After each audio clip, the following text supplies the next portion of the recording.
নবীজি বলেছেন এই সময় এই যুদ্ধের শেষের দিকে আল্লাহ পাক মুসলিমদের ত্রাণকর্তা হিসেবে একজনকে পাঠাবেন, যার নাম হবে ইমামুল মাহদি, যিনি মদিনা থেকে আসবেন। মক্কায় তার সাথে মুসলিমরা বায়াত করবে এবং তিনি মুসলিমদেরকে নেতৃত্ব দিবেন এবং এই যুদ্ধের শেষের দিকে মুসলিমরা বিজয় লাভ করবে। নবীজি বলেছেন যখন এই অবস্থা হবে তখনই মালহামা শুরু হবে। সাহাবীরা বললেন মালহামা কি জিনিস? নবীজি বললেন এমন যুদ্ধ যে যুদ্ধে 100 জনের মধ্যে 99টা মানুষ মারা যাবে।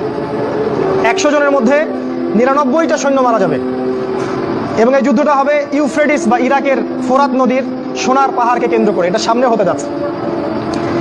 এবং এই যুদ্ধটা হবে 80টা দেশের মধ্যে, বিশ্বের 80টা দেশ একত্রিত হয়ে যুদ্ধ করবে সামনে। আপনি প্রথম বিশ্বযুদ্ধ দেখেছেন না, দ্বিতীয় বিশ্বযুদ্ধ দেখেছেন, এগুলো এই যুদ্ধের সামনে কিছুই না। এটা হবে পারমাণবিক যুদ্ধ, সামনে হতে যাচ্ছে। এবং প্রত্যেক দেশ 12,000 করে সৈন্য পাঠাবে এই যুদ্ধে। এরা সবাই মিলে যখন এই যুদ্ধে অংশ নিবে তখন এরা মুসলিমদের উপর ব্যাপক নির্যাতন চালাবে, সামনে হতে যাচ্ছে এটা।